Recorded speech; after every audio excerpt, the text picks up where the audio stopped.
It's Jonathan Herbst, founder and CEO of ScaleUp GROWTH Partners again.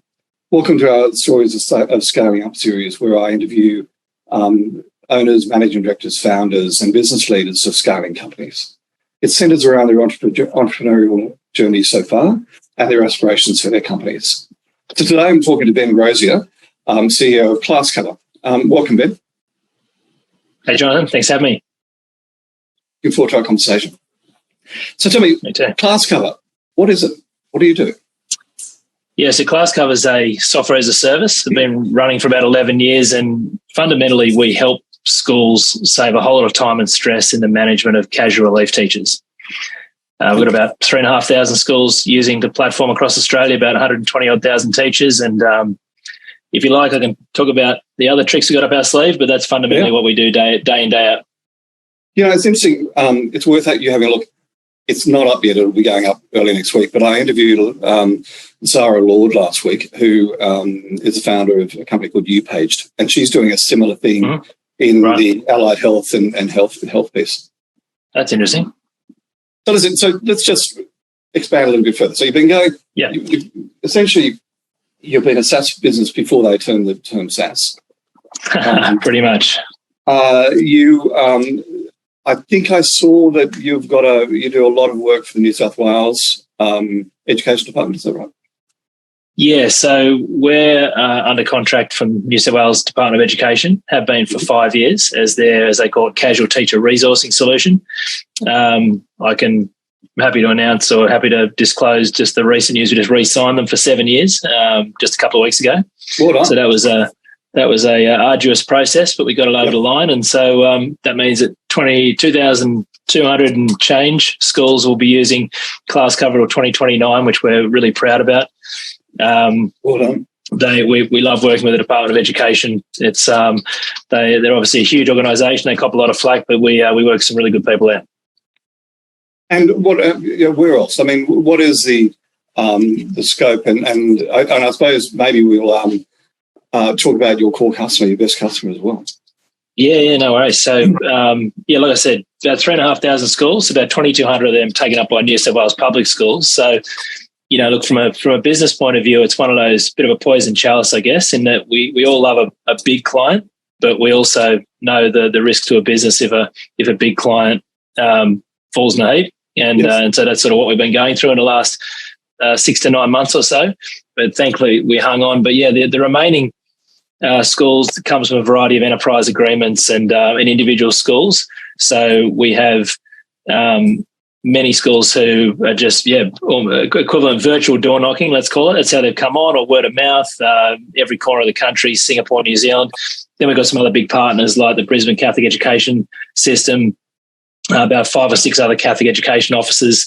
We also support the New South Wales Department of Juvenile Justice, which is sort of a classic, startup, story where the ball really came to the bat, and it's pretty rare in startup. And they sort of pitched an idea to us, and we modified the product for them and built it out. And they've been a client of ours since 2014.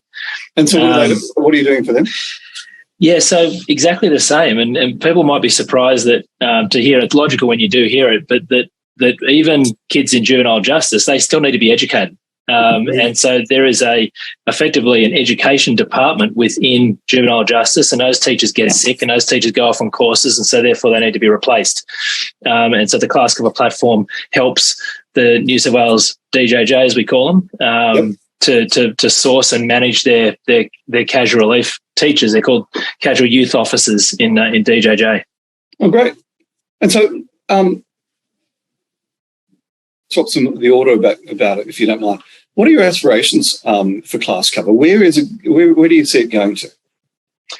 Yeah, so like I said, we've got a few other tricks up our sleeve these days. I guess it's interesting. The name of the podcast being Scaling Up. We sort of had to take a bit of a decision around which way to scale up, and that was to say, do we chase other verticals, other sectors? So, if I go to a random barbecue, first person or second thing out of anyone's mouth after what do you do is, that'd work in construction, that'd work in healthcare, that'd work in catering. And it's absolutely true. But over time, not only have we been really consumed with trying to saturate the education market, but it's also very difficult to wander out of your area of subject matter expertise. I'm a teacher by background. And so what we really sought to do is to increase and add to our offerings within education. Okay. And so what we've done is for the past 6 years, we've had a professional learning aspect to the business, or an arm to the business. And that's because casual relief teachers or casual staff of any kind, they struggle to stay accredited because they don't have a full-time employer who's going to fund their PD. Then they can't take a day off without losing pay. And so we deployed a product which provides accredited, cheap, high-quality online software for casual teachers. And that's been really popular. We've had over 250,000 courses participated in over 8 years. And it's a good bit of business for us, but it's also a really nice thing to do because we like to position ourselves, or by choice or no choice, as this sort of supporter of casual teachers who are sort of a bit of an oft forgotten part of the education sector. It's interesting to say that. One of the things I coach my clients on is the concept of going wide versus deep, and the concept of hyper specialization as well. And there's a classic case study on it, Winterhalter, which is a dishwasher company of all things, but it's a very similar thing to what you talked about. They looked at dishwashers and thought, well, okay, dishwashers in houses, dishwashers in restaurants, dishwashers in hospitals, dishwashers in companies, etc. And if you think about them, they all have different needs. But in restaurants and hotels, they need to be they're being used all day, every day, and all night, and they've got to come up with a sparkling clean glass. So they decided to go hyper specialization in that, and including detergent and like all the stuff around dishwashers. If you go into hotels or restaurants around the world, they've got about 75% of the global market. Do they? Because they didn't go broad, they didn't go wide, they went high. So it's a good strategy. Well, it's the strategy that we've taken. The addressable market in Australia for schools, only 9,800 schools in Australia. I mean, we know Australia is a small market, and we felt like we found a big problem. We met it with a big solution, and the market was, let's say, big enough. And of course, another option for us was to go international. And I mentioned we've got schools in New Zealand and Singapore. We put a bit of effort into the international market, not a whole lot, but even that as well. Like, there is nuance to every market in the world, as you'll be really aware of, and probably even more nuance in what I'd call the compassionate industries. So things like education, healthcare, disability. There is probably more complexity around those industries, and let's say some of the other. I'm not going to be able to come up with one right now, but I think you know what I'm saying. No, I totally agree. And having been an expat, the IB, the International Baccalaureate, it's a different system again, and I'm sure in Singapore you're running up against that immediately. Well, I'll tell you a funny story quickly, and that's to say that a casual teacher is a casual. We call, if we call them all relief teachers, say they're a casual teacher in New South Wales, relief teacher in Victoria, they're a temporary relief teacher in South Australia, they're a substitute teacher in America, a supply teacher in England. Now, if I deploy a platform into an international market and I'm calling if I'm calling a teacher a casual teacher in the UK, then immediately there's going to be that loss of traction because people will say, where's this come from? They don't know me.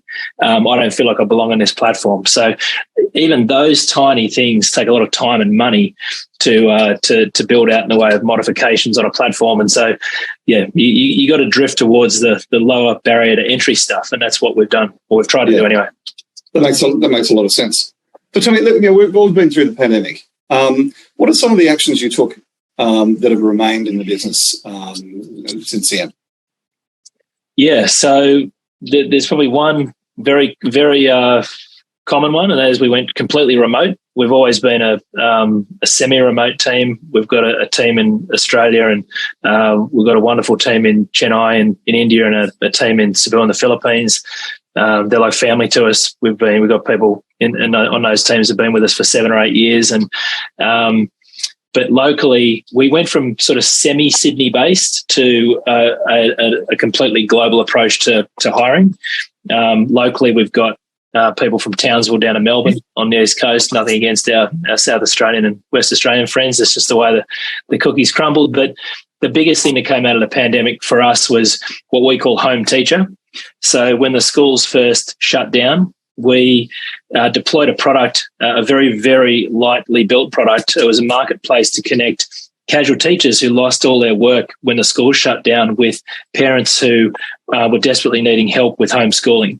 And it was called Home Teacher. And funnily enough, it actually didn't really go anywhere because in New South Wales, our biggest market, the first lockdown was pretty much over before it started.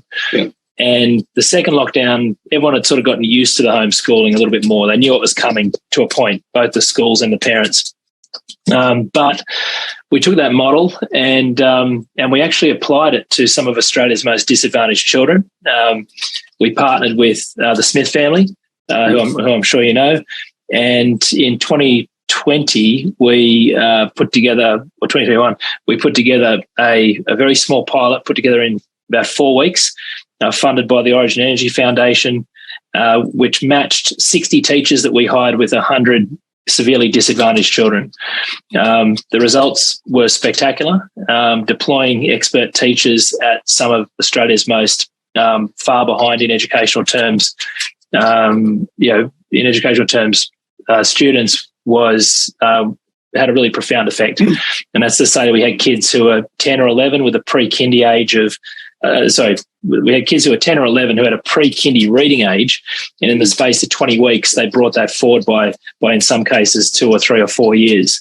We ended up in 2022, we were lucky enough to catch the attention of the federal government and they funded the scale up of that to the tune of 530%. And so we ended up having 530 kids hiring 250 teachers and deploying about 30,000 hours of tutoring. So it was that is what has come out of the pandemic for us, and it will stay with us because that has not only been the most fulfilling project I've ever done in my life, but it's also been a really nice way to give casual teachers more employment, add another feather to our cap in the way of online tutoring, and it's subsequently added some private tutoring business and some other projects around that tutoring. Congratulations. That sounds fabulous. It's really interesting. We've got young kids and they're 8 now, but they're in separate years. And the different level of engagement based on their different teachers, because in our case, it was all down to the teachers. Now, my son had 45 minutes face-to-face, via Zoom a week only. That was the total engagement during both. It was just appalling. Where my daughter got reasonable, I'd say. And look, I get that they have to learn how to do what we're doing now and all of that. But it's fascinating. The same school, the level of engagement was totally different. And quite fascinating. And it was. But tell me. We're now talking, I think they're now talking about a national curriculum or changing the curriculum, at least in New South Wales. How does that affect your business? How does that affect how you're going to deliver? The national curriculum has been in place for a while now, but in a limited number of subjects. So the subjects have been expanding. So assume that they started with the regulars, like the English, math, science, and then they've built it out around the other subjects. And it really won't have too much of an impact on our business. Frankly, in relation to casual teachers, I guess a couple of things. Number one, we don't employ them, so to speak. We employ them to do tutoring for us. We don't employ them to be on the platform. It's a pillar of our offering that the teachers will never pay to be on ClassCover. We charge the schools a license fee in order to use the software. And look, I can tell you from my experience as a teacher, a teacher's mindset should be that they are a teacher. And yes, we all get trained. I'm secondary history trained. I used to hit tennis balls for a living, so I was pretty good at a PE lesson as well. But fundamentally, you're a teacher. And that is, you can be given a piece of content, you can work out how to deliver it to your audience and deliver it in an engaging way. So the sort of ebbs and flows of the curriculum doesn't really have an impact, or doesn't have an impact on ClassCover, and shouldn't have a big impact on your casual teachers. The full-time teachers, absolutely. They will, any change imposed upon our educators is going to have an impact. I was just thinking there's an opportunity to lesson plans and all of that. Lots of friends who are teachers, and what they do. And economics teachers thrown into geography, it's like. Oh, for sure. And look, there's actually a lot of talk in the media at the moment about lesson plans. I say to a lot of education startups, frankly, it doesn't matter how good your product is. If your product doesn't result in a net reduction of teacher workload, it will fail. Yeah. Because our educators, their cups are overflowing. And if society has a problem, give it to a teacher to fix. I've seen it. I've lived it. It's absolutely the truth. Yep. And in relation to that lesson plan, they're talking about this sort of central, body, or this central sort of repository of lesson plans. I mean, that is not only going to be great for our kids, but that will be a net reduction in teacher workload. So to your point, there's lots of opportunity around the lesson plan part of education. So what does the future look like? And what do you reckon that are your major challenges going forward? Yeah, so look, with this extension of the Department of Education contract, it's given us a great opportunity to plan. And of course, we've been planning for a long time. And I'd be lying to you if I didn't think we were, we think we're a pretty good vendor to the department. And so we thought we were a pretty good chance. But, obviously don't count your chickens. And but with that level of stability and security locked in, it gives us an opportunity to really plan long term. And one thing that really fascinates me, I've done a lot of research and reading in over the last couple of years, is these things called deep job platforms. Now assume that a regular job platform, think of a Seek, for example. You post a job, I apply, you manage the applicants through the platform, you're done and done. But these deep job platforms are thriving in undersupplied sectors. And so you've got good examples of them in nursing and construction in the US. And they don't just host job ads, they also optimize the workforce. And that could be intelligent matching, that could be upskilling of the candidates. It could be additional employment opportunities. And a couple of years ago, when I first came across deep job platforms, I kind of went, hang on a second, we've got a software as a service that literally brings teachers to us. We call that our unfair advantage, because a school comes on, they bring at least anywhere between 10 and 100 teachers with them. We've got our professional learnings, we've got the upskilling, we've got the additional employment opportunities, and we've also got a recruitment job platform called ClassCover Jobs. And then we had to think, or it sort of came to us, and then we researched, we got a heap of feedback around digital professional networks like LinkedIn, for example. Now, teachers, all the teacher feedback said to us that they did not like LinkedIn. They didn't identify with LinkedIn. They don't find any relevant content on LinkedIn. And funnily enough, they get worried about seeing parents on LinkedIn. But there was still a desire to have a LinkedIn style offering.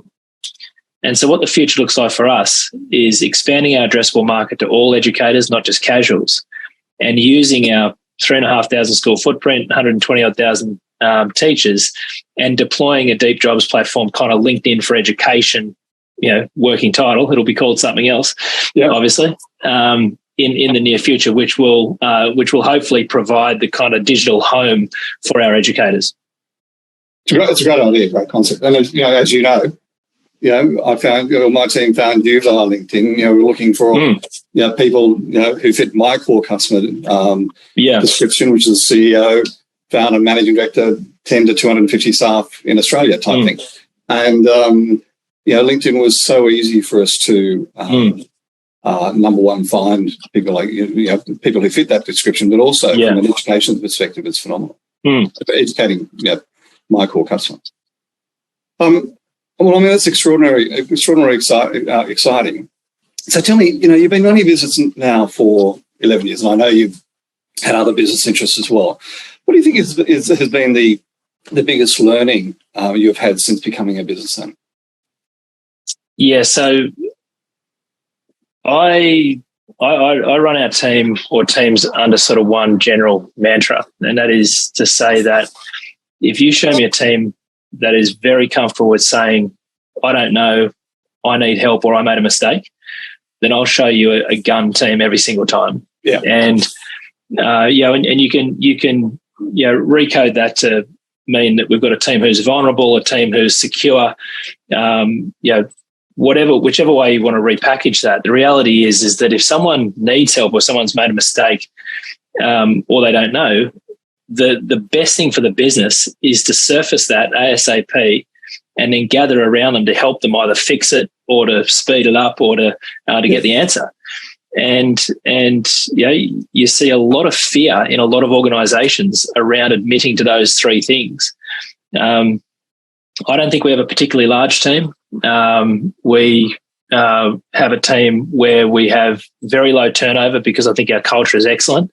But fundamentally, that mantra just means that if any little fires pop up, they get put out very, very quickly because there's a level of security that people are not going to get shouted down. They're not going to get made to feel stupid. And frankly, of course, there are mistakes that cannot be fixed. We all know that, but the reality are most can be. And so let's just get them out in the open early. It's interesting. I've got a board coming out next Monday. And it's about the one question every leader should ask their team members every day. And that is, how do I make your job easier? And, it's exactly the culture you're talking about there. If you ask your team every day, well, how can I make your job easier? It's going to raise lots and lots and lots of little issues that over time build a phenomenal culture in a company. Oh, yeah. We live and breathe that. It's, I sort of see our org chart as flipped, me at the bottom, everyone else sort of flowing up and kind of this, what I'd call a chief snowplow kind of role. Mm-hmm. And that is just if there's something getting in the way of people who are way better at their job than what I am, it's my job to smooth the path in front of them and let them fire on all cylinders.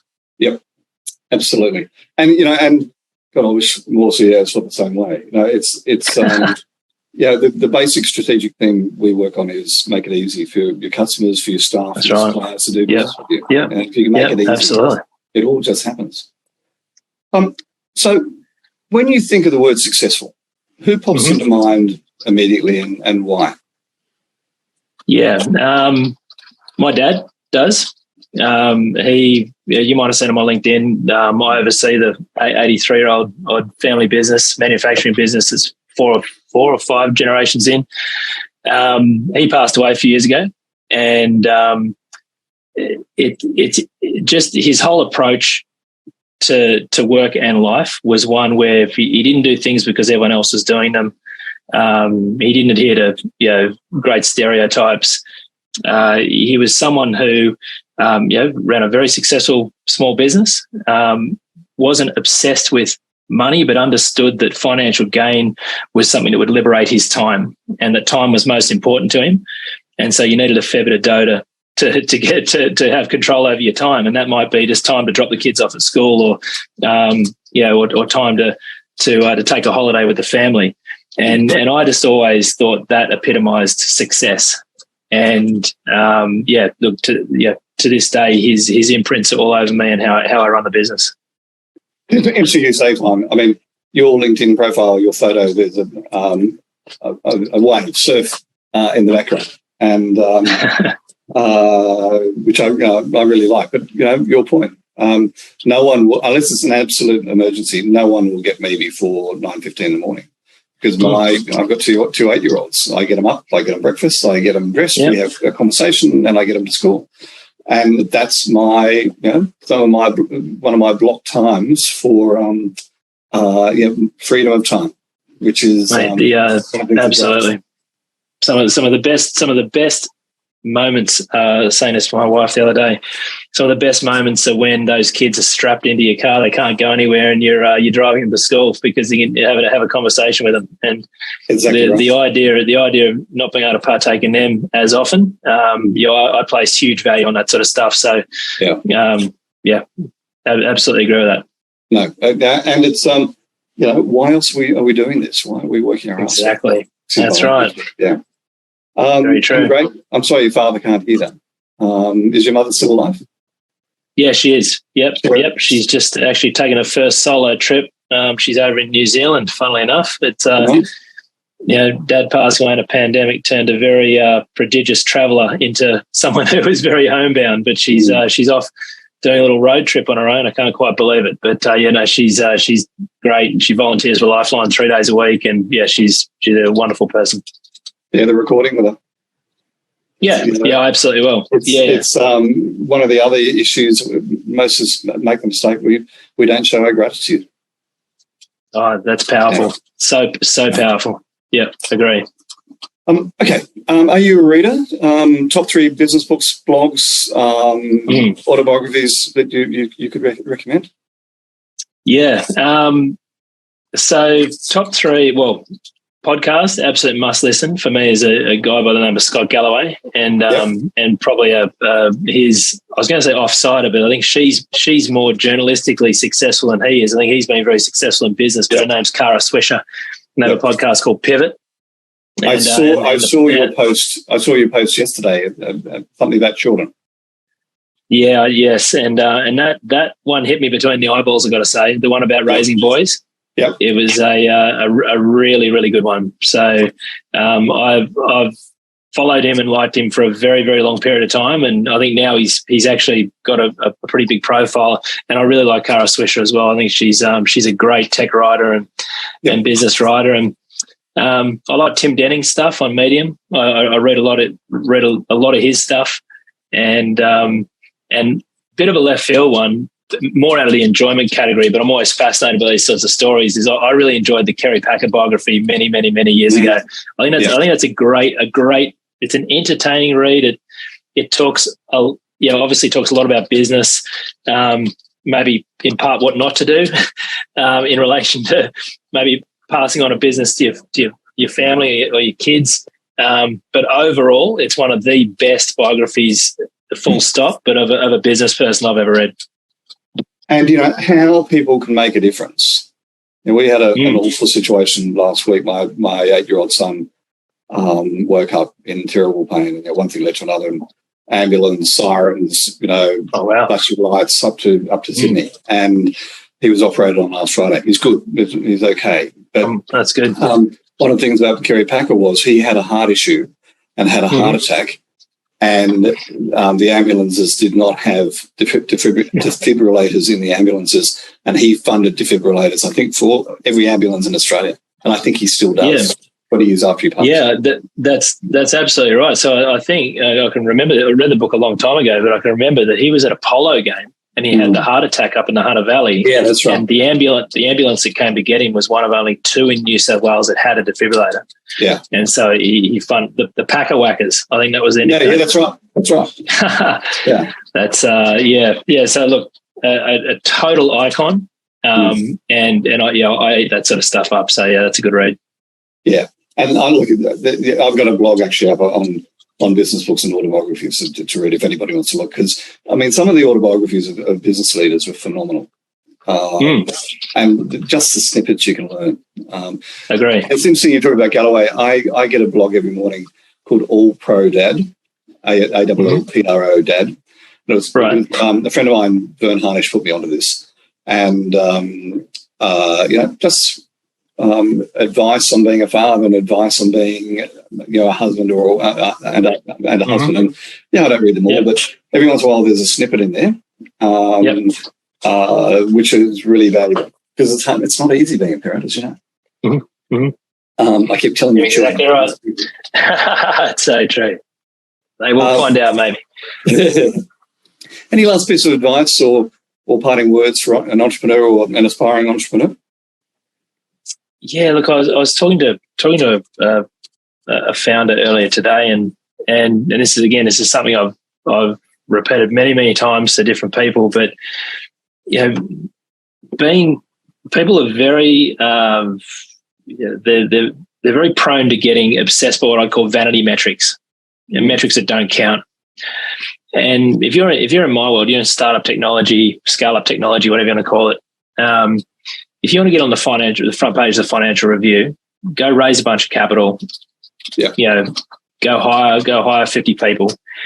And there is a time and a place for raising capital, absolutely. However, the best type of company is the one that can fund explosive growth without raising capital. And that should be the one that's on the Financial Review, cover the Financial Review. And there are lots of companies who have achieved that, but they won't make the front of the startup press or whatever, because a raise, so to speak, is the sexy thing to do. Same with hiring. And I'd always encourage people, given the economic conditions of the moment, I think profit is the new black to a point. And that's a good thing. And again, we need huge amounts of investment to fund the moonshots of this world, and those entrepreneurs are absolutely required, and they make the world go around to a point. But I would just say try to steer away from stereotypes, vanity metrics. I'm a big believer in first principles thinking, and that is just look at the absolute fundamentals of the questions in front of you and try to make decisions based on those first principles, do not live your life or run your business by analogy. I'm going to follow you up there in a bit if I can, but just explain what first principles thinking is. Yeah, so again, first principles thinking is really taking away any analogy or analogies that might inform the way that you make a choice, and to look at the question that's in front of you, and to look at the absolute fundamentals of what you're doing, the size of the problem, the nature of the problem, and to try and devise a solution based only on the fundamental stimulus. It's very difficult to do, and we see it as a parent, right? Yeah. It's like you could a parent example might be, do I give my kids pocket money, and if so, how much? And you got kids coming home saying, this kid gets $20 a week, or this kid gets his own debit card, and we take a decision to give our kids $5 a week and it's in cash. But what are our reasons for that? What are the reasons why we choose to give $5? What are our reasons we choose to give it in cash? And you look at it from our first principles and on the fundamentals, and we're very happy with the decision, and that's a parenting choice based on first principles. And I actually think it's a complete hotbed for living by analogy is being a parent. So easy to get funneled down one route or another, because you got all these people saying, "Aren't you doing this? Why aren't you doing that?" And that's a huge pressure, because it then fuels the parent guilt. That happens in business all the time. Yeah. And the thing that kind of kills me a little bit when I do help out some startups these days is they've got these innovative products and services, but their mindset is not innovative. And it's like you're just a sheep with your mindset, but you've got this innovative product or service. It just doesn't make sense. You got to bring both. And so that's really why the first principles sort of approach, I think, is very successful. Sorry if I didn't articulate that as well. I haven't really given exactly what it is as much thought lately. Maybe I can take it a step further, because one of the things about being a CEO and a business coach is what are you going to coach? And having been a CEO for many years and made pretty much every mistake any CEO could have made. I'm a great believer in you learn from your failures. Most of the things I coach are first principles. It's like, well, okay. If you want this result, you need to do this. In other words, just think of it from a sales analogy. You're only going to get this amount of revenue if you make this number of calls a week, and they've got to be realistic. They've got to be realistically linked. Or we're only going to get this culture that you've built within the business where people are not afraid of speaking up and saying, "I'll bug it up." If, from a first principle perspective, the way you and your leadership team react to that is in a certain way, and it's always in a certain way, if that makes sense. So that's perhaps another approach to the first principles. Yeah, it's interesting. And I do that in every aspect of my coaching. Is let's break things back down to the basics, right. and let's learn from the people out there who've done it well, and why reinvent the wheel. Completely agree. Yeah. I've really enjoyed our conversation, Ben. Thank you. Yeah, it's an absolute pleasure. It's been a privilege to be here. And there's some really, really, one of the things I love about this interview series I'm doing, every time something comes up that that hasn't come up before. Like, the two that stand out to me is the culture and everybody openly coming out, we've got a problem, etc. And the first principles was a great conversation. Yeah, so thank you. Absolute pleasure. Absolute pleasure to be. Really enjoyed it myself. Yeah, look forward to speaking again. Yeah. Thanks, Jonathan. Take care. Thank you. Bye-bye.